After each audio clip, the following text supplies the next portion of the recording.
Okey Ustaz, insyaAllah kita boleh mula. Saya dah tekan record. A'udzubillahi minasyaitonirrajim. Bismillahirrahmanirrahim. Alhamdulillahirabbilalamin wassalatu wassalamu ala asyrafil anbiya'i wal mursalin wa ala alihi wa sahbihi ajma'in.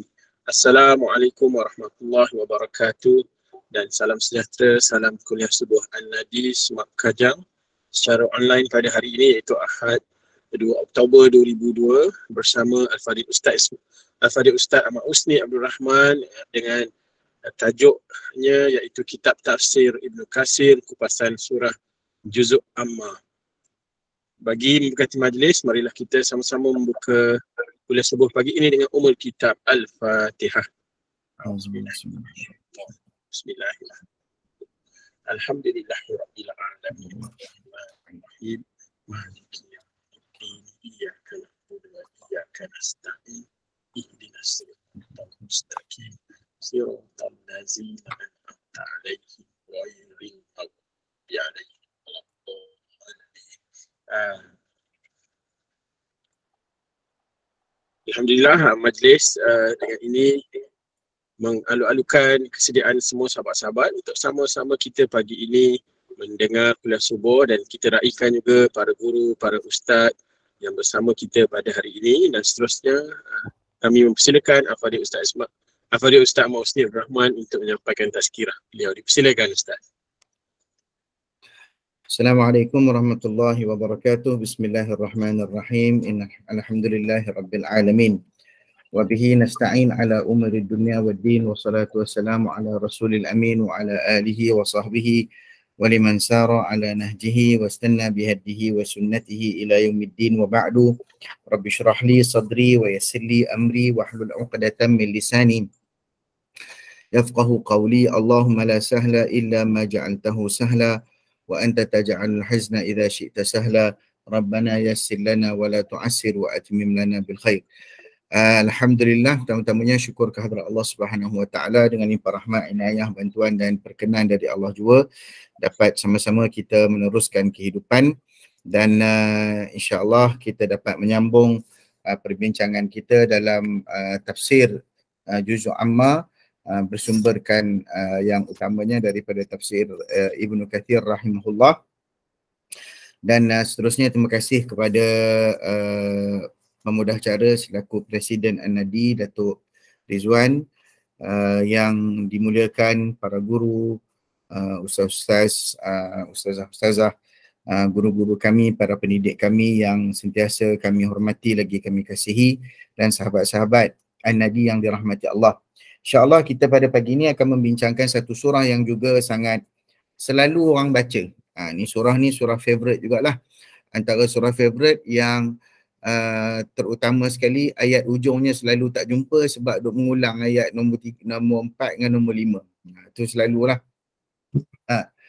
Surah Al-Kafirun. Kita sampai kepada suratul Kafirun. Saya sebenarnya ada sedia slide tapi tak berapa lengkap lagi. Nanti saya lengkapkan, kita akan share lah dengan sahabat-sahabat nanti insya-Allah dalam grup. Baik, yang pertama sekali kita macam biasa kita tengok nama-nama surah ini dan apakah kaitan surah ini. Allah Ta'ala telah memerintahkan Nabi dalam suratul Kautsar supaya melakukan ibadah dengan penuh ikhlas kepada Allah. Fasalli li rabbika wanhar.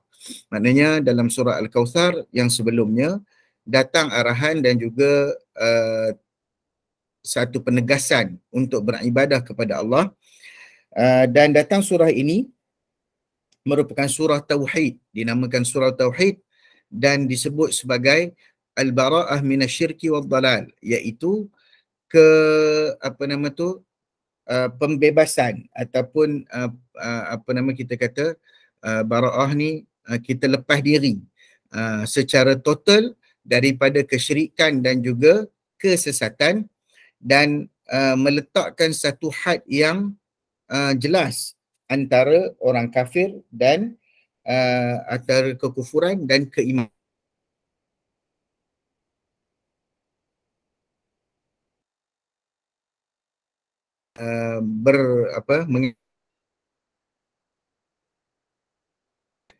Untuk memohon untuk mendapatkan hidayah Allah Subhanahu Wa Taala, dan adalah sebab surah ini diturunkan berkaitan dengan permintaan orang kafir. Apa dia permintaan orang kafir? Maka insya-Allah nanti kita akan tengok dalam peringkat yang disebut sebagai al-muhadanah. Muhadanah ni minta Nabi SAW tolak ansur. Apa yang mereka minta Nabi SAW tolak ansur, insya-Allah kita akan bincangkan. Baik. Nama-nama surah ini menurut para ulama, yang pertama disebut surah Al-Kafirun. Baik, surah Al-Kafirun. Ini memang nama dia yang rasmi lah. Asma' Tauqifiyah. Baik, nama ini disebutkan dalam pelbagai jenis tafsir dan juga para ulama, antaranya Imam Nasafi dan sebagainya, dan disebut juga surah Al-Kafirin. Ini disebut oleh Imam Nasafi dan Sa'di dalam tafsir mereka yang menyebutkan tentang perihal orang-orang kafir. Dan dinamakan surah Al-Kafirun sebab ada perkataan Al-Kafirun, dan inilah yang menjadi golongan yang didakwahkan oleh baginda Nabi SAW. Nama surah yang kedua adalah surah Qul Ya Ayyuhal Kafirun. Nama surah yang kedua adalah surah Qul Ya Ayyuhal Kafirun. Dan ini juga diambil berdasarkan kepada sabda Nabi SAW daripada Anas bin Malik, bahawasanya Nabi SAW berkata kepada seorang lelaki daripada kalangan sahabatnya, hal tazawwajta ya fulan, apakah kamu telah berkahwin wahai si fulan?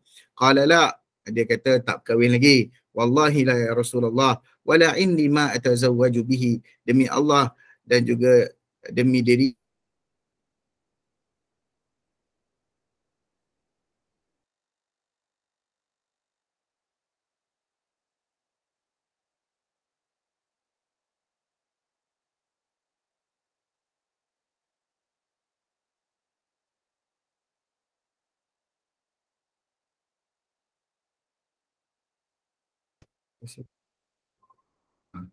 okey, ada terputus hubungan sikit tadi. Dah bersambung baik? Boleh bersambung? Baik.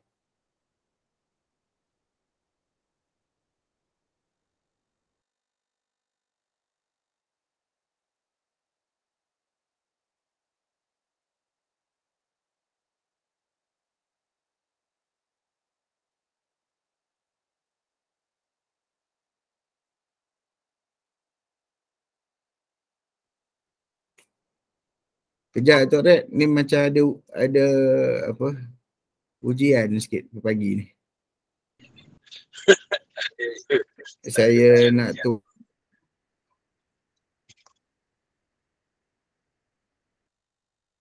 tukar dia punya call connection. Okey, kejap. Baik. Qul ya ayyuhal kafirun, tidakkah bersama kamu? Qul ya ayyuhal kafirun. Nabi sebut surah tu dengan ayat penuh yang nombor 1 tu. Qala bala, bahkan ada bersamaku ya Rasulullah surah-surah ini. Qala rubu'ul Quran ila akhiril hadis. Nabi kata ayat-ayat itu merupakan 1/4 daripada Al-Quran. Semua-semuanya kul-kul tu 3 kul campur 1 kul ni 1/4 masing-masing itu mewakili Al-Quran. Jadi wa an Abdullah bin Amr radhiyallahu anhu dalam satu hadis yang lain, kan Rasulullah SAW yaqra'u fil maghrib qul ya ayyuhal kafirun wa qul huwallahu ahad. Nabi pernah baca pada solat maghrib qul ya ayyuhal kafirun dan juga surah qul huwallahu ahad. Dan daripada Abi Hurairah radhiyallahu anhu bahwasanya Nabi SAW qara'a fi raka'atay al-fajr, Nabi membaca surah pada 2 rakaat fajar, qul ya ayyuhal kafirun dan qul huwallahu ahad. Dan dalam banyak-banyak solat-solat sunat pun Nabi SAW dalam kaifiyahnya mengajar kita membaca qul ya ayyuhal kafirun dalam rakaat pertama dan qul huwallahu ahad dalam rakaat yang kedua. Jadi ini kita boleh ambil faedah lah. Yang pertama sekali hadis tadi tu, kalau siapa-siapa tak ada mahar, kalau dia ada Quran tu sebenarnya boleh dijadikan mahar. Ini padu ni. Tapi kalau macam Tok Red dia banyak duit, so kena bagi duit lah. Jadi apa, kalau nak minta bagi Quran pun dia orang tetap minta duit juga kalau Tok Dad. Kalau macam mana yang lain ni? Setuju tak? Kalau kita ada anak perempuan ni, orang datang, kita nak bagi mahar Quran aja. Masya-Allah, tabarakallah. Kalau ada yang boleh buat macam tu, wabillahi ni'mah. Itulah. Baguslah tu kan. Ramailah budak semak kajian lepas.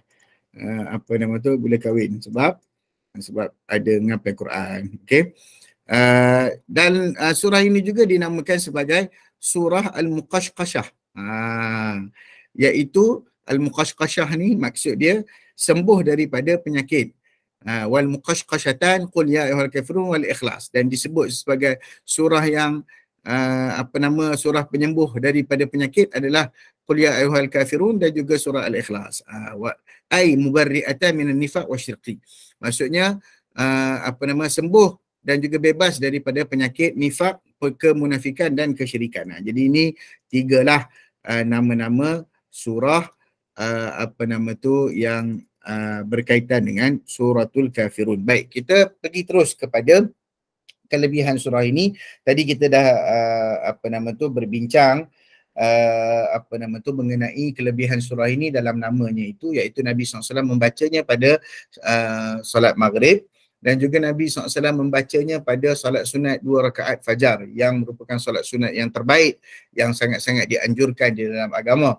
Dan Nabi SAW juga mengajar kita kaifiyah solat-solat sunat yang lain dimulakan dengan rakaat pertama Qul ya ayyuhal kafirun dan juga rakaat kedua Qul huwallahu ahad. Kemudian ada hadis yang lain menyebutkan bahawa Nabi SAW pernah bersabda, idza awaita ila firashika faqra, bila mana kamu rasa nak tidur, kamu dah nak pergi ke katil nak tidur tu, maka bacalah Qul ya ayyuhal kafirun hatta tamurru bi akhiriha fa innaha bara'atun minasyirki, sehinggalah selesai kamu baca surah Qul ya ayyuhal kafirun ni, itulah tandanya penyelamat daripada syirik. Ini kita boleh amalkanlah. Imam Ahmad rahimahullah juga meriwayatkan hadis sebagaimana yang diriwayatkan oleh At-Tabarani tadi, dan terbukti bahawasanya Nabi SAW membaca suratul kafirun dan juga suratul ikhlas pada solat sunat tawaf 2 rakaat. Selepas tawaf tu Nabi solat sunat 2 rakaat. Sebab tu kita dapat faham bahawasanya banyak solat-solat sunat yang Nabi anjurkan ini senang saja kaifiyahnya. Usah disusah-susahkan. Kaifiyah yang Nabi SAW ajar adalah mula dengan surah Al-Kafirun, kemudian rakaat kedua adalah surah Al-Ikhlas. Ini menunjukkan bahawasanya sangat praktikal apa yang Nabi SAW ajar kepada kita. Bukan macam ada dakwaan-dakwaan, benda yang Nabi ajar kepada kita ni berat, tak boleh nak amal. Itu pelik tu. Itu salah satu dakwaan yang sangat pelik. Sedangkan kita menerima agama ini langsung daripada daripada Nabi Muhammad SAW.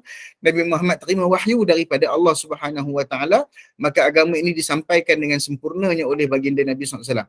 Tak ada yang susah. Tak ada yang susah. Sedangkan sifat Nabi SAW itu laqad ja'akum rasulun min anfusikum azizun 'alaihi ma 'anittum harisun 'alaikum bil mu'minina raufur rahim. Allah Taala sebut Nabi Muhammad itu adalah seorang yang sangat risau, sangat prihatin dia terhadap apa yang menimpa umat dia. Sangat mengasihi dia. Raufur rahim. Sangat belah kasihan, sangat mengasihani, sangat prihatin, sangat sensitif dengan umat dia. Itu Nabi SAW. Sebab tu dalam hadis-hadis ada Nabi sebut laula an asyqa ala ummati, kalau tidak memberatkan umatku, kalau tidak memberatkan umat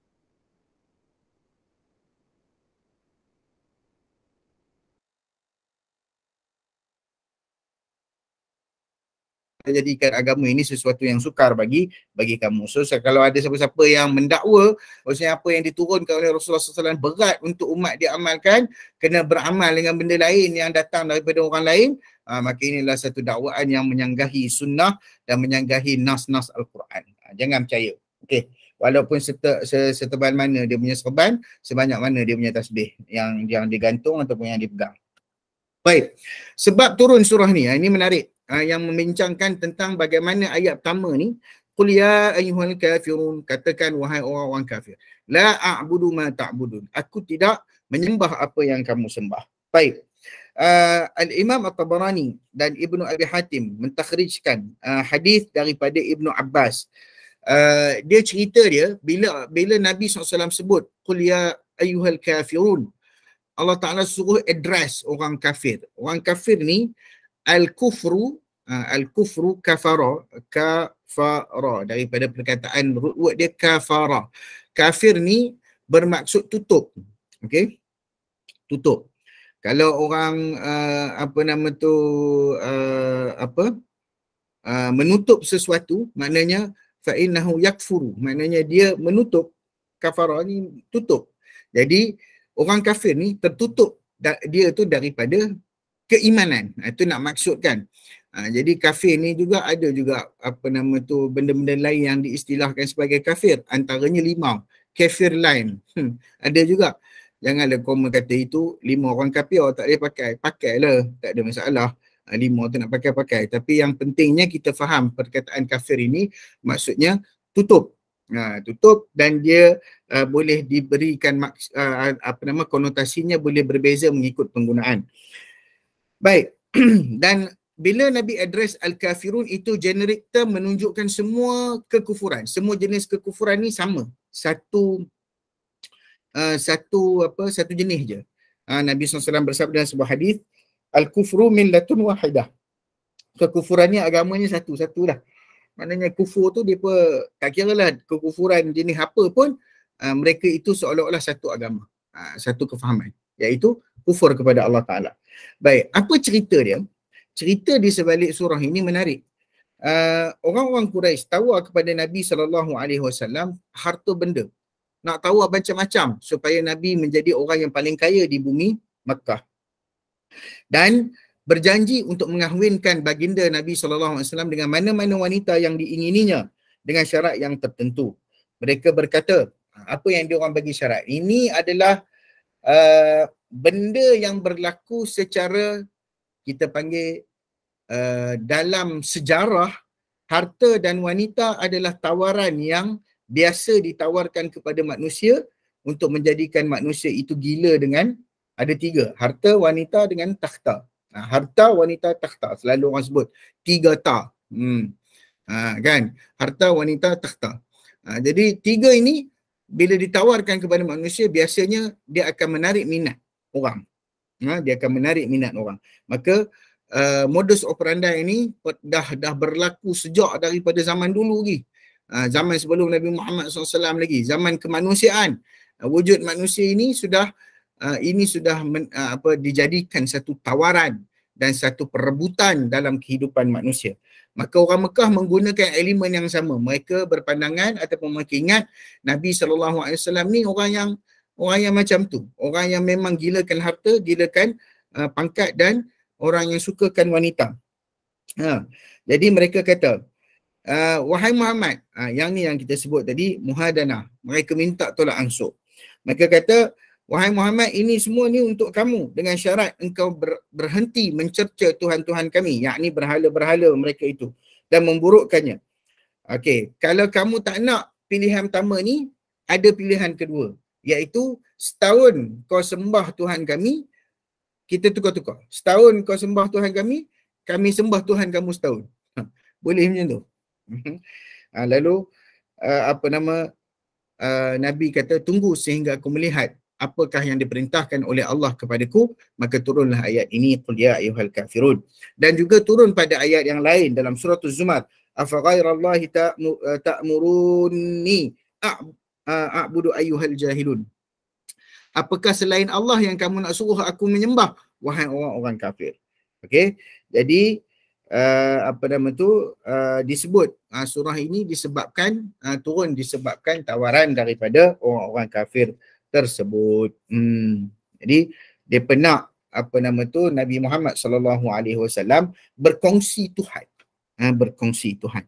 Sebab itu datang idea pada hari ini apa yang disebut sebagai pluralism. Pluralism ni mereka yang menganggap semua agama adalah sama. I walk with every religion. Dia punya slogan dia. Aku berjalan bersama-sama dengan semua agama. Tak boleh lagi tu. Kan? Kalau tuan-tuan tengok seorang content provider YouTube yang terkenal, Nas Daily ya, Nas Daily, kenal kan? Nas Daily. Ada banyak dia punya video-video tentang kemanusiaan, video tentang agama pun ada, video tentang macam-macam. Jadi dia ni dulu ialah orang kata dia Islam, asalnya Islam, lahir di Palestin, Israel lah ya. Jadi apa nama tu, kemudian macam-macam dah dia lalu dalam kehidupan dia. Akhirnya dia memilih untuk menjadi seorang yang bersifat pluralism, maksudnya dia okey dengan semua agama, tak ada masalah. Dia boleh pergi sana, pergi sini, masuk kuil, ikut suka hati, nak buat konten dan sebagainya. Maka dia jadi seorang yang bersifat semua agama jalan sekali, semua agama pun sama. Jadi ini adalah satu ketetapan yang telah Allah Ta'ala tetapkan, bahawasanya Islam berbeza dengan orang kafir ataupun bukan Islam. Baik. Ayat pertama dengan ayat kedua. Qul ya ayyuhal kafirun. Okey, katakanlah wahai orang-orang kafir. Aku tidak akan menyembah apa yang kamu sembah. La a'budu ma ta'budun. Nabi SAW menolak penyembahan. Totaliti penyembahan kepada golongan-golongan kufar. Nabi tak mau. Dan Nabi address ni kepada, kalau disebut dalam kitab-kitab tafsir yang lain, 6 orang yang datang jumpa Nabi. Siapa dia 6 orang ni? Al-Walid bin Mughirah, Al-As bin Wa'il, As-Sahmi, Al-Aswad ibn al-Muttalib dan Umayyah bin Khalaf. Ini antara apa nama tu, beberapa orang, 6 orang pula, 4 orang ni tadi. 4 orang tadi, 6 ayat ni turun kepada 4 orang yang Nabi SAW berbahas dan berbincang dengan mereka. Baik. La a'budu ma ta'budun. Ayat ni bila mana Allah Ta'ala sebut qul, katakanlah. Allah SWT suruh kata. Bila Allah suruh kata ni, maksudnya secara tak langsung difahami pendekatan komunikasi daripada Nabi SAW yang merupakan satu bentuk dakwah. Nabi gunakan pendekatan dakwah, pendekatan komunikasi yang sangat baik. Allah suruh kata ya. Bukan Allah suruh pergi gaduh ataupun Allah suruh pergi bercakap dengan percakapan yang keras. Tidak. Katakanlah balik. Kata balik kat mereka. Habaq balik. Senang kata. Habaq balik mereka. Bagi tahu saja. Bagi tahu. Buat mission statement. Itu kenyataan yang tegas tetapi bersifat subtle, lemah lembut. Tak ada maki, tak ada caci, tidak. Tetapi dia menafikan penyembahan itu. La a'budu ma ta'budun. Ayat nombor 2 dengan ayat yang ketiga tu sebenarnya. Wala antum abiduna ma a'bud. Wala antum abiduna ma a'bud. Aku tidak sembah apa? La a'budu. Aku tak sembah ma ta'budun. Benda yang kamu sembah. Wala antum abiduna ma a'bud. Dan kamu tidak sembah apa yang aku sembah. Okey, baik. Kita tengok 2 ayat ni. Nabi kata nombor 1, aku tak sembah apa yang kamu sembah. Ma yang dekat nombor kataan pertama tu, apa nama tu, huruf ma dekat situ tu, dia menunjukkan kepada apa? Kepada berhala tu lah. Benda berhala. Tapi bila datang ma yang kedua tu, wala antum, dan kamu juga abiduna, tidak menyembah apa yang ma'abud, apa yang aku sembah. Apa kat kita tu, bila kita sebut tu, apa tu bukan barang, bukan benda, tapi dia bermaksud kepada man, siapa. Siapa tu adalah Allah Subhanahu Wa Taala. So tak sama. Premis penyembahan, objek penyembahan, al-ma'bud tak sama. Beza antara penyembahan orang kafir dengan penyembahan orang Islam. Sebab orang kafir menyembah berhala-berhala yang begitu banyak namanya yang tidak ada manfaat. Tetapi orang Islam hanya menyembah Allah Subhanahu Wa Taala. Jadi ada pengulangan yang berlaku dalam hal ini dan juga ada penegasan yang datang. Penegasan yang datang dekat mana? Penegasan itu datang pada ayat yang keempat, iaitu sebelum daripada kita nak kata penegasan tu, kesimpulan daripada kedua-dua ayat ni, Allah Subhanahu Wa Taala nak cerita bahawasanya selama-lamanya kita tidak akan menyembah apa yang mereka sembah, dan selama-lamanya mereka tidak akan sembah apa yang kita sembah. Dia lil abad walaupun tak menggunakan perkataan lan. Ini mungkin dari sudut kita nak katakan penggunaan kalimah-kalimah ini adalah berdasarkan hikmah Allah Subhanahu wa taala, maka Allah ajarkan teknik dan juga konteks penyembahan ini adalah penyembahan yang totaliti kepada Allah Subhanahu wa taala. Kemudian ayat keempat, wala ana abidum ma abadtum. Dan aku sama sekali tidak akan sembah abid. Perkataan yang pertama la a'budu tu guna fi'il mudhari'. Yang kedua guna fa'il. Abid. Maknanya lagi penegasan tu lagi tinggi. Okey, tadi tu fi'il, lepas tu isim. Maksudnya menggunakan ada beza guna isim dengan guna fi'il. Tapi tak apalah, bab tu cerita bab bahasa. Tapi bila kita sebut tentang fi'il yang menjadi isim fa'il, fi'il yang bertukar menjadi kata nama, maksudnya dia lebih rapat. Dia datang lebih rapat. Tadi tu dia nafi, aku tak sembah, aku tidak akan menyembah, itu fi'il, aku tak akan buat perbuatan menyembah ni. Tetapi yang seterusnya, yang nafi dalam ayat keempat ni, wala ana abidun, aku sendiri sama sekali tidak akan menjadi penyembah kepada apa yang kamu sembah. Maksudnya tadi aku tak sembah, yang nombor dua, aku takkan menjadi penyembah. Dia lagi bahasa mudahnya lagi deep lah.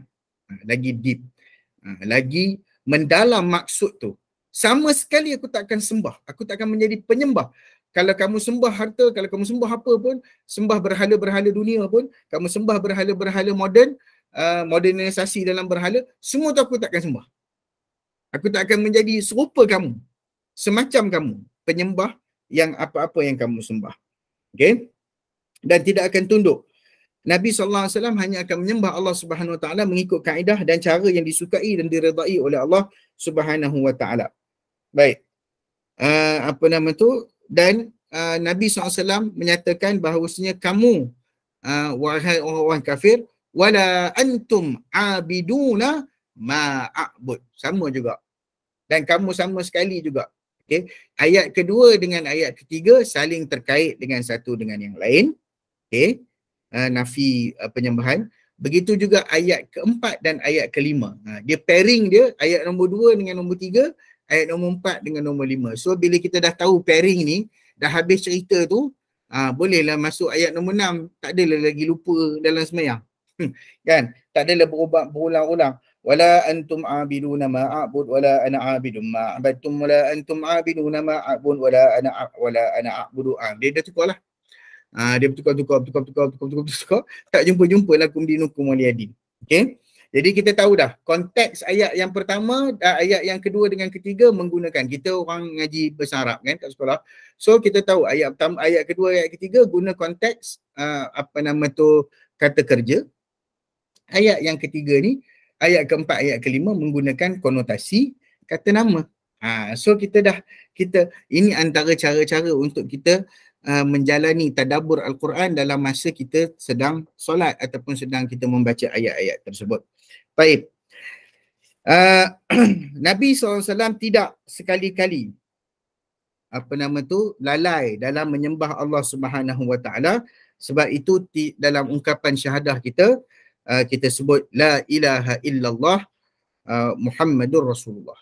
Kita nafikan ketuhanan, menafikan penyembahan, menafikan segala-galanya. Nafyu, kemudian kita isbat. Illallah, tidak ada penyembahan. No deity, tak ada proses penyembahan. Tak ada sembahan, tak ada bentuk ibadat kecuali kepada Allah Subhanahu Wa Taala. Okay. Dan golongan musyrikin menyembah tuhan-tuhan palsu. Dan semua ini tidak diizinkan dan merupakan satu perkara yang dianggap sebagai syirik. Ayat keempat dan kelima dalam surah ini menunjukkan perbezaan ketara dalam ibadah golongan mukmin dan golongan kafir. Kata Al-Imam Az-Zamakhsyari rahimahullah, bahawasanya maksud ayat ini Masa sekarang dan masa jahiliah dulu pun aku tak sembah apa yang kamu sembah. Jika masa jahiliah pun aku tak sembah apa yang kamu sembah, macam mana pula kamu mengharapkan aku dalam keadaan Islam, aku akan menyembah apa yang kamu sembah. Dan kamu juga tak pernah menyembah, belum pernah lagi sembah apa yang aku sembah. Jadi ini adalah pengukuhan takkid secara kedua-duanya, lafzi wal ma'nawi, secara lafaz dan juga secara makna, pengukuhan dan penegasan yang dilakukan oleh Allah Subhanahu Wa Taala untuk menunjukkan keseriusan urusan ibadah orang Islam tidak akan sama dengan urusan ibadah orang bukan Islam. Maka itu adalah perkara yang disebutkan dalam konteks inilah. Faqul li amali walakum amalukum. Dalam surah yang lain, dalam ayat yang lain, amalan aku dalam surah Yunus ayat 41, faqul li amali walakum amalukum. Amalanku amalan aku, amalan kamu. Tak sama. Dulu kita ada konsep orang kata kongsi raya kan. Sebab raya terkena dengan kongsi pacai. Orang sebut kongsi raya. Tak betul tu. Raya depa adat dan ibadat campur. Kita ibadat. Raya kita adalah ibadat. Beza. Beza. Dipa Raya. Raya Deepavali campur dengan raya puasa. Yalah raya puasa Aidilfitri. Orang sebut Dipa Raya. Tak sama. Jangan sama. Sebab takkan sama kekufuran dan juga keimanan. Abadan takkan sama. Baik. Dan akhir sekali Allah Ta'ala kata lakum dinukum waliyadin. Bagi kamu agama kamu, bagi aku agama aku. Maksudnya ini adalah penutup kepada apa yang disebut. Din dekat sini, ad-din. Ada orang menterjemahkan ad-din sebagai the way of life. Cara kehidupan, cara menjalani hidup. So terjemahlah apa pun, maksudnya tetap menjalani hidup mengikut ketentuan yang ditentukan oleh agama dan agama yang benar. Inna dina indallah al-Islam. Sesungguhnya agama yang benar, hanya benar-benar agama yang diredai di sisi Allah adalah Islam. Jadi agama itu juga jalan hidup, agama itu juga adalah peraturan hidup, agama itu juga adalah panduan hidup, agama itu juga adalah pegangan hidup. Semua itu termasuk dalam agama. Semua perkara itu termasuk dalam agama. Imam Abu Abdullah Asy-Syafi'i dan yang lain-lain menjadikan ayat yang akhirnya lakum dinukum waliyadin sebagai satu kesimpulan bahawasanya aliran kekufuran itu, tadi kita sebut aliran kekufuran itu millah wahidah. Dia adalah satu. Dia adalah agama yang satu. Agama Yahudi ada mewariskan ajaran-ajaran dia kepada agama Nasrani. Ada persamaan.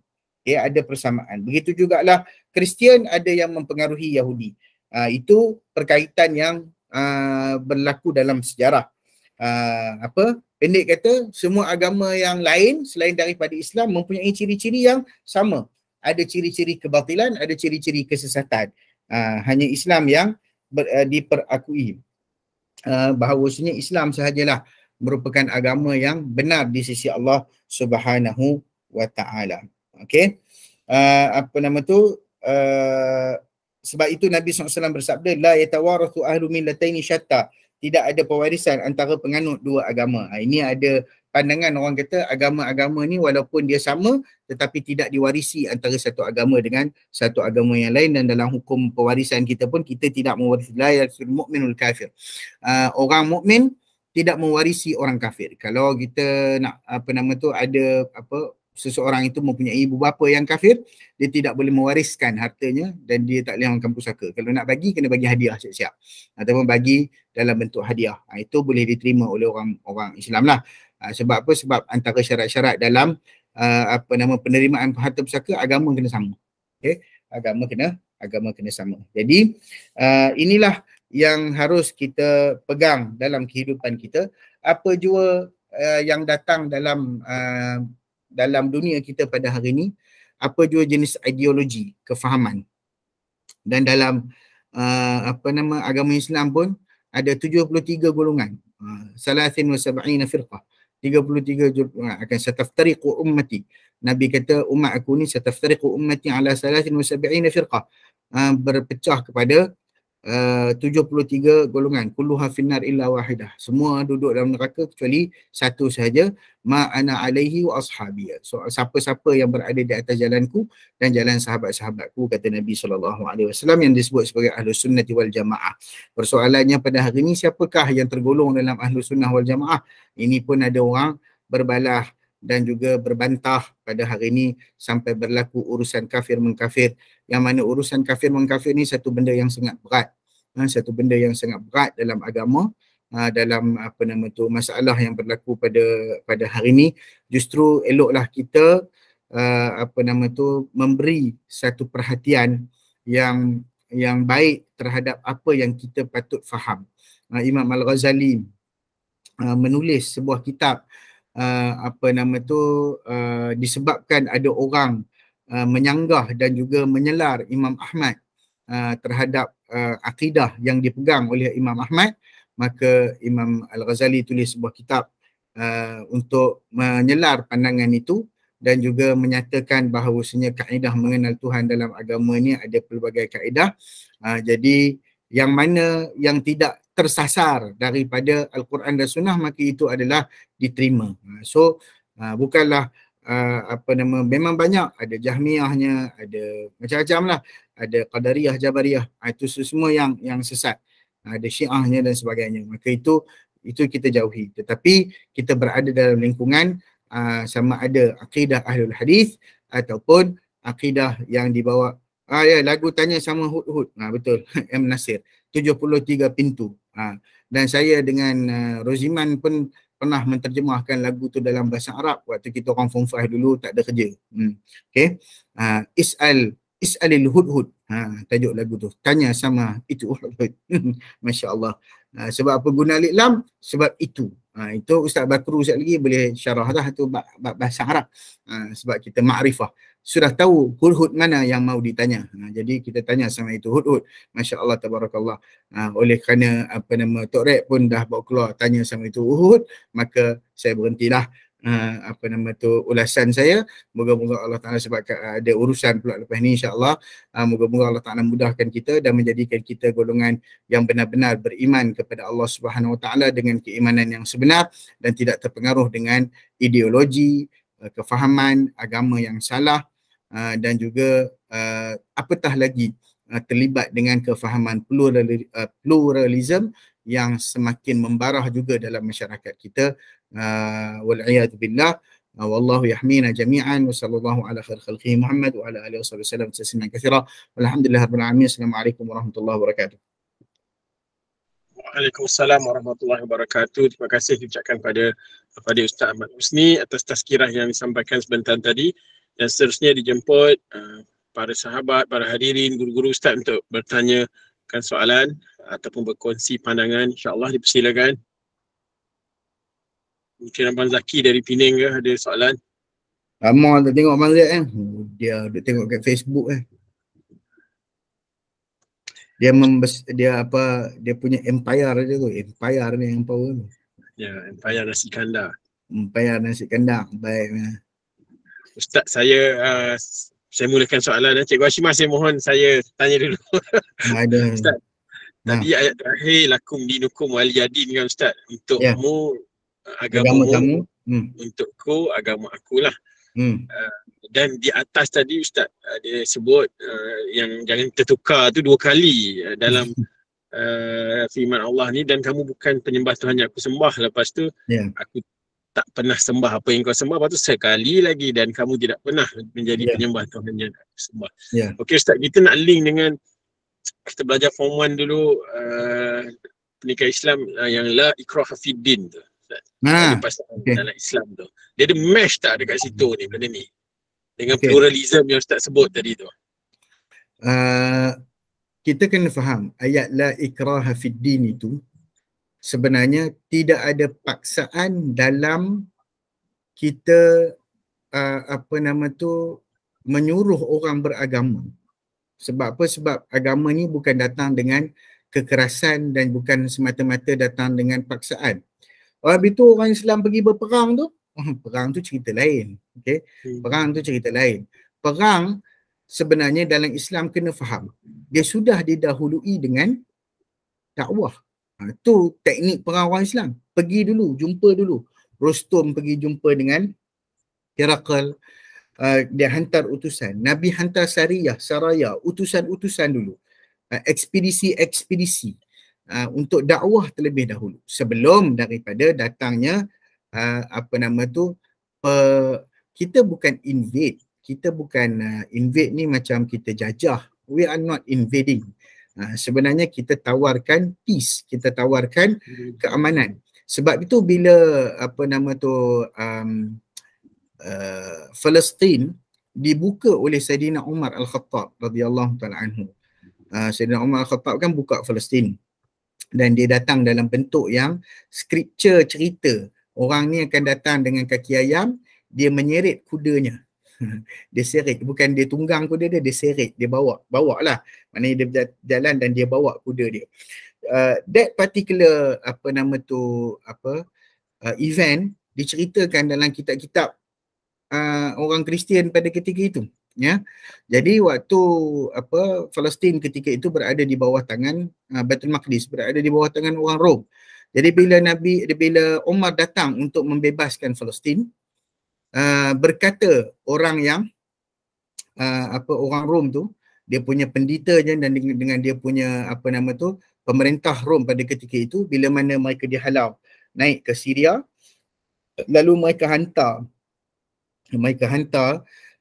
perisik-perisik untuk melihat keadaan Palestin berada di bawah tangan orang Islam. Bila dia orang datang dan tengok, dia orang kata, dia orang ceritalah apa yang berlaku, kan? Masyarakat berada dalam keadaan, dia orang kata tenang, semua orang happy, seronok, tak ada masalah. Lalu kata komander dia tu, dia kata kalau beginilah keadaannya, Islam kita tidak akan dapat kembali Rom ke tangan kita. Palestin atau Baitul Maqdis tidak akan jatuh balik ke tangan kita. Maknanya kalau berkekalan keadilan sebagaimana yang berlaku pada zaman Saidina Umar. Ini menunjukkan mereka memang akui bahawasanya Islam ni datang membawa keamanan. Jadi kalau dah tak nak, baru kita perangi mereka atas jalan kerana mereka memerangi kita. Itu orang Islam punya konsep perang dia lain. Jadi la ikraha fid din bermaksud tidak ada paksaan dalam urusan untuk mereka beragama. Yang kita dakwahkan mereka, kita tak suruh mereka masuk Islam secara paksa. Kita tak ugut dia, kalau tak masuk Islam aku bunuh kau. Tak. It's not, bukan cara tu. Tetapi kita mendakwah mereka. Sebab tu Allah jadikan orang kafir dengan orang Islam ni, ada kafir dengan Muslim, ada kafir dengan mukmin. Ya. Sebab apa? Sebab nak menyuruh orang Islam tu ada tugasan untuk berdakwah kepada orang kafir, itu satu. Yang kedua, nak menjadikan orang Islam tu sedar nikmat iman tu, hebatnya. Okay? Dan menjadi ujian juga kepada orang kafir, sebab dunia ni adalah tempat ujian. Menjadi ujian kepada orang kafir setelah mereka melihat apa yang baik daripada Islam dan sebagainya, kerana Allah memberikan ilham dan juga telah masukkan dalam jiwa manusia, fa'alhamaha fujuraha wa taqwaha. Allah bagi tahu kat kita dan masukkan dalam kita, boleh identify mana yang buruk, mana yang baik. Okay? So bila datang kebaikan tu, jadi kebaikan tu ditolak, jadi masalah. Itu jadi benda yang sepatutnya tak masuk akal lah. Sepatutnya begitulah, tapi macam-macam debate dalam dunia pada hari ini. Jadi tidak ada paksaan dalam beragama, itu maksudnya kita tidak pernah memaksa, kita hanya memberitahu, berdakwah dan kita menyatakan kebenaran supaya mereka mengikuti kebenaran. Tapi bila dah masuk dalam agama, duduk dalam agama, memang kena paksa lah. Solat, kena paksa lah solat. Takkanlah dah masuk dalam agama, tiba-tiba orang cakap la ikrah fid din. Kita kejut dia subuh, dia pun khabar share la ikrah fid din. Dia pun guna benda tu. Itu pun selalu digunakan oleh budak-budak kawan-kawan kita dulu jugalah. Bila dah faham ayat tu, dia misconduct pula, dia misuse the context of the ayat. So dia menggunakan untuk menyelamatkan diri dia daripada nak kena bangkit subuh. Jadi itulah lebih kurang lah. Wallahualam. Terima kasih Ustaz, jelas Ustaz. Dijemput saudara Tuntas Nurel menyampaikan soalan tu, ada raise hand. Silakan. Assalamualaikum. Azalino, Masya Oh, Allah. Azalino ke? Nah, nama asyik Bukan bertukar. main nama tu. Assalamualaikum Ustaz. Saya nak tanya 2 soalan boleh Ustaz? Tak boleh. Yang pertama Ustaz, kalau tak salah memang kan Al-Quran tu dia turun dalam beberapa bentuk Ustaz kan. Maknanya ada dalam mimpi, kemudian ada bunyi loceng dan sebagainya. Specifically untuk surah ni ada ke ditulis mana-mana dalam kitab tafsir ke? Dia turun dalam bentuk apa? Kemudian Dia wahyu direct. Dia wahyu direct. Allah Ta'ala bagi direct. Maknanya direct ketika macam Nabi tengah tawar menawar tu, tawar menawar tu bila Nabi kata aku akan tunggu arahan Allah Ta'ala, lepas tu turun ayat. Baik. Dia direct lah. Dia tak semesti terus Jibril, dia macam-macam. So yang ni direct. Direct revelation dia panggil. Tapi ada yang Nabi balik dulu kemudian baru datang wahyu, ada juga macam tu kan? Ada. Contoh cerita-cerita yang berkaitan yas'alunaka an Dzul Qarnain qul sa'atlu alaikum minhu dzikra. Aku akan cerita. Akan cerita tu maksudnya next event, bukan this event. Gitulah. Baik. Kemudian satu lagi Ustaz, yang kan tadi Ustaz sebut ada hadis yang Nabi solat sunat qalbiyah dengan ni. Yang kita selalu ada praktis di surau semua tu, kadang-kadang solat hajat ada surah ni, adakah ada hadis tertentu ataupun tidak dan sebagainya? Kebiasaannya kalau ada yang surah-surah tertentu yang diamalkan itu disebut sebagai mujarrabat. Dulu-dulu orang suka duk beli antara kitab-kitab kuning yang kita suka beli, selain daripada kitab-kitab kuning yang kita istilahkan daripada komik-komik Cina kita yang dikumpulkan di sekolah tu, ya, ataupun kitab kuning juga. Orang tak ingat kitab-kitab kuning tu. Itu kitab kuning yang itulah pedang satria, pedang pewira, alam pewira semua tu. Alam pewira, pedang setiawan. Kan? Itu kitab kuning juga. Antaranya ada satu kitab, saya ingat kitab yang disebut ditulis apa nama tu oleh, tak tahu siapa punya, tak ingat dah, Al-Mujarrabat, iaitu percubaan ataupun pengamalan pengalaman orang yang melakukan ibadah dan membuat percubaan. Pengalaman peribadi, lalu dikumpulkan dan dijadikan macam satu teknik lah. Kita boleh kata itu boleh diamalkan selagi mana dia tidak melanggar tata cara yang jelas dalam solat ataupun berlaku percampuran. Percampuran ni contohnya, mula-mula dia start qul ya ayyuhal kafirun, tiba-tiba dia pergi jump ke ayat yang lain, campur duduk dalam satu frame, satu framework ayat. Itu salah lah tu. Maksudnya kalau dia nak baca, katalah rakaat pertama surah ayatul kursi, tak apalah, sebab in general term pun ataupun in generic understanding, kita memang tahu surah apa-apa pun boleh baca dalam mana-mana solat kan, asalkan dia merupakan ayat Al-Quran. Tak kiralah ayat yang dipotong tu maksudnya macam ayat kursi tu, dia satu ayat, kita tak baca satu surah Baqarah. Jam baca satu surah Baqarah ni kan, dengan kita pun balik awal. Jadi kita baca ayat kursi tu saja. Jadi potongan satu ayat, ataupun kita memilih 2 ataupun 3 ayat daripada ayat-ayat yang panjang lah. Kalau macam surah Al-Kafirun ni, janganlah pula rakaat pertama kau baca ya ayyuhal kafirun la a'budu ma ta'budun Allahu akbar, rakaat kedua kau sambung. Itu kedekut benar. Surah macam ni baca lah bagi habis. Tapi maksudnya kalau ada surah-surah lain, contoh macam solat hajat, orang kata rakaat pertama baca ayatul kursi, rakaat kedua baca surah Al-Ikhlas 10 kali. Itu berdasarkan mujarrabat ya. Itu tidak berdasarkan mana-mana sumber hadis yang sahih. Tetapi kalau amalan itu tidak bercanggah, maka amalan itu boleh buat. Cumanya yang kita sebutkan tadi, apa yang Nabi SAW ajar kepada kita adalah benda yang praktikal. Yang praktikal. Sebab tu kalau kita tengok, maknanya solat sunat ni possible tak nak buat? Sangat possible. Itulah hikmah daripada yusrun Nabi SAW. Nabi SAW ni mudah. Dia ajar kita benda praktikal. So, ada alasan tak kau nak tinggal sembahyang rawatib? Tak ada alasan lah, sebab simple.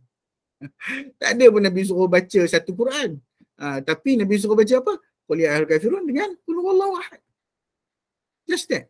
Jadi kenapa kita nak, maksudnya macam saya sebutkan tadi, tidak salah, tetapi mungkin dia tidak ada sumber yang direct daripada Nabi, dia berdasarkan kepada percubaan-percubaan ataupun mujarrabat yang diamalkan oleh orang-orang soleh, mungkin dikumpulkan dan dijadikan satu ni lah.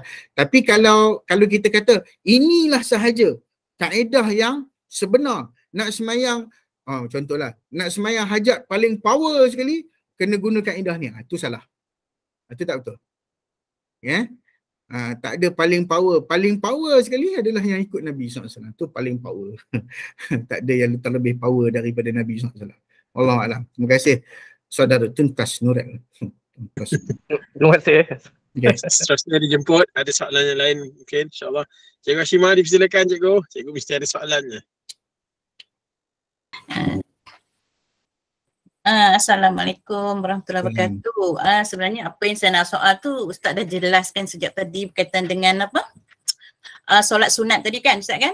Ya betul. Nabi Muhammad melakukan solat sunat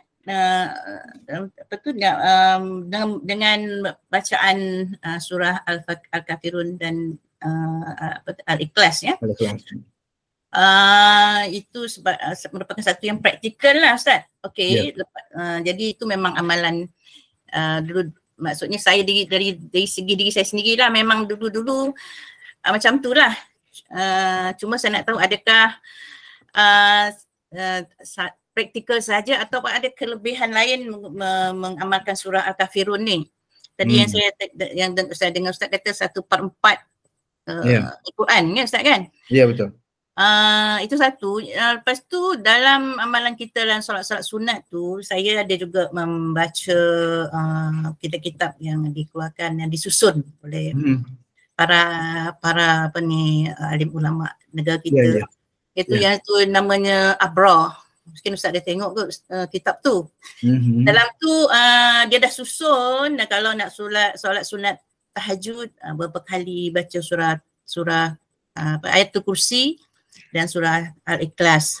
7 kali Ayatul Kursi dan surah Al-Ikhlas. Jadi saya cuba amalkanlah. Cumanya bila kita solat tahajud tu, Nabi Muhammad juga mengamalkan solat tahajud tu daripada 2 rakaat kepada 12 rakaat Ustaz, yang paling 12 rakaat. Itu yang saya baca lah. Kalau saya silap tak betul kan. Jadi saya nak tanya Ustaz, okey, dalam amalan melaksanakan solat sunat tahajud ni, mana yang lebih? Tapi Ustaz mesti akan ikut apalah Ustaz kan? Mana yang lebih afdal kalau kita membaca surah Ayatul Kursi tu sebanyak katakan 7 kali, dan surah Al-Ikhlas 10 kali. Jadi dia makan masa lah. Ataupun dia baca 1 kali dia Ayatul Kursi dan 1 kali surah Al-Ikhlas di rakaat kedua. Jadi kadang-kadang saya itu yang menjadi bila saya buat solat sunat ni, saya terfikir okey, yang mana lebih afdal, yang di situ je lah Ustaz. Tak pandang Ustaz. Terima kasih Ustaz. Baik. Penamaan solatut tahajud ini, dia sebenarnya qiyamul lail tu dia ada beza antara qiyamul lail dengan tahajud itself. Tahajud ni adalah solat yang dilakukan selepas tidur. Dia mesti tidur dulu. Nombor satu kena tidur dululah. Okay. Qiyamul lail pula adalah himpunan daripada aktiviti yang kita buat untuk menghidupkan malam. Dia termasuklah solat, baca Quran dan berzikir, termasuk berfikir. Itu kita kena beza. Qiyamul lail adalah the set of activities. Solat tahajud adalah solat tahajud. Dan Nabi solat malam, not necessarily solat tahajud sahaja. Boleh kata solat tahajud tu apa saja solat yang dilakukan selepas bangun tidur adalah masuk dalam nama tahajud. Masuk dalam nama tahajud. It's not necessarily kita pecahkan ni solat tahajud, ini solat witir, ini, tapi solat witir lah, kita tahulah itu solat witir kan. Sebab dia mengakhiri malam itu. Ini solat hajat, ini solat. Tapi semua yang solat yang berlaku selepas kita bangun tidur tu adalah dianggap sebagai tahajud. Wa minal laili fatahajjad bihi nafilatan lak. Berdasarkan umum ayat tu. Daripada malam, bertahajudlah kamu sebagai amalan sunat yang kamu lakukan bagi dirimu. Asa ayyab'athaka rabbuka maqaman mahmuda. Allah Ta'ala berfirman kepada Nabi SAW. semoga Allah membangkitkan kamu dengan maqam yang terpuji di akhirat kelak. Jadi itu dalam hadis-hadis menyebutkan ada Nabi solat 13 rakaat, witir dengan 5, kemudian ada yang disebut Nabi semayang 9 rakaat, 8 rakaat, rakaat yang ke-9. Itu semua witir dengan yang ke-9. Kaedah-kaedah macam-macam. Cuma macam yang cikgu sebut tadi, sebenarnya apa yang Nabi baca, kalau kita tengok spesifik untuk tahajud, Nabi membaca ayat terakhir daripada surah Ali Imran. Ali Imran. Okey. Sekejap Yes.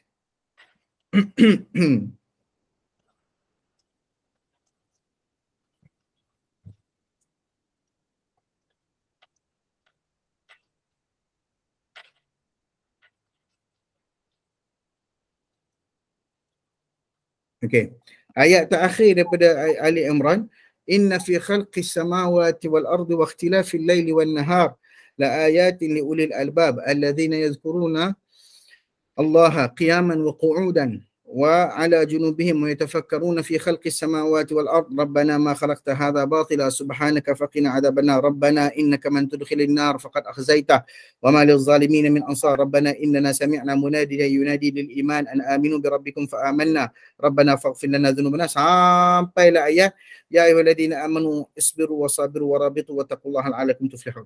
Itu dari surah Ali Imran, ya. Jadi itu ayat yang Nabi SAW baca dalam tahajud. Sebagaimana yang diriwayatkan dalam beberapa hadis lah. Jadi yang terbaiknya macam biasa juga. Yang tadi yang cikgu sebut tadi tu adalah mujarrabat yang digunakan oleh para ulama. Dia susun, dia beramal. Itu amalan peribadi dia, kemudian dia bukukan, dijadikan sebagai satu ni. Tetapi apabila kita ni seelok-eloknya kita kaji dulu macam mana Nabi buat. Itu nombor satu. Dan apa yang Nabi SAW buat itulah yang terbaik untuk kita ikuti. Namun sekali lagi saya tegaskan, sama juga tidak salah untuk memilih cara, tetapi apabila cara itu kita nobatkan dia sebagai satu-satunya cara, maka itulah yang tak betul tu dekat situ tu. Dia bukan satu-satunya cara, bahkan dia ada cara yang lebih kompleks. Masalahnya learning tahajud dodang. Tu Ustaz Bakru. Tahajud dodang Melaka, semua orang dodang Melaka tahajud. Dodang tu maksudnya tak sempat. Ya. Jadi ala kulin kita cubalah, kita berdoalah kepada Allah Ta'ala agar Allah kurniakan kita kesempatan, kesihatan dan kekuatan untuk kita sama-sama melakukan ibadah kepada Allah, kerana itulah matlamat kita nak jumpa Tuhan, dan antara waktu terdekat kita dengan Allah Ta'ala adalah dengan solat kita, insya-Allah. Terima kasih cikgu, soalan.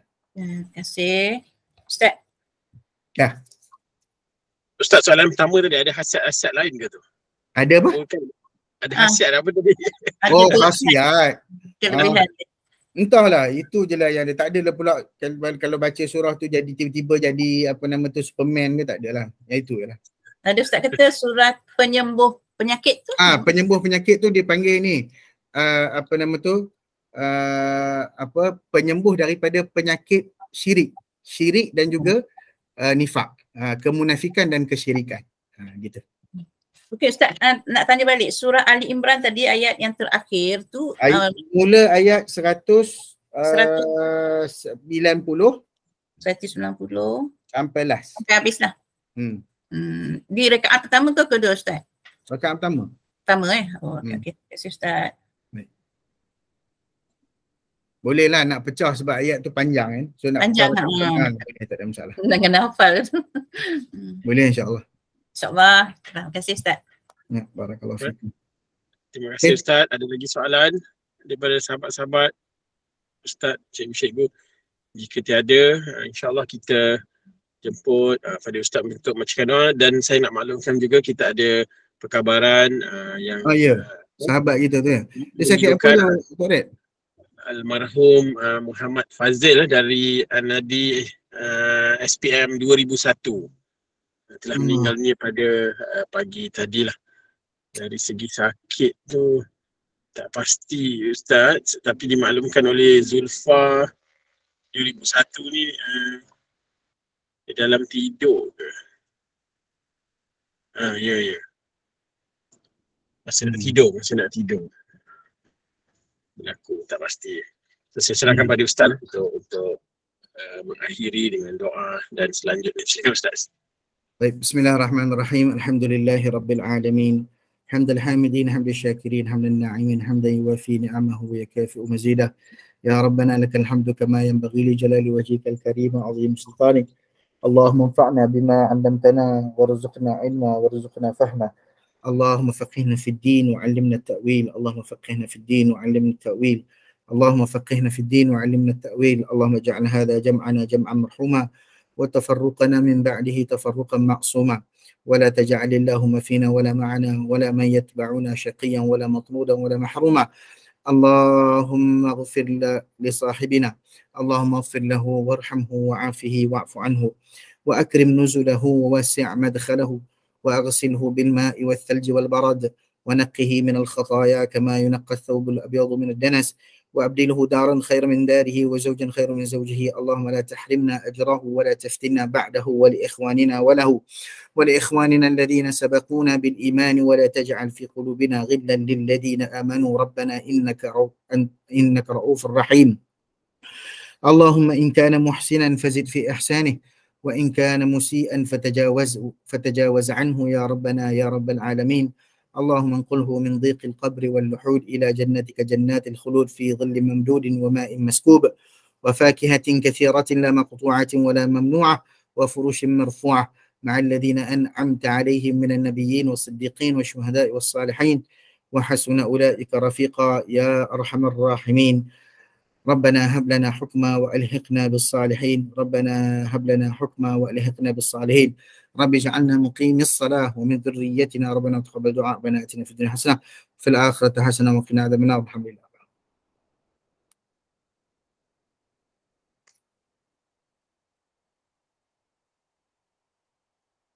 Dore, tak dengar?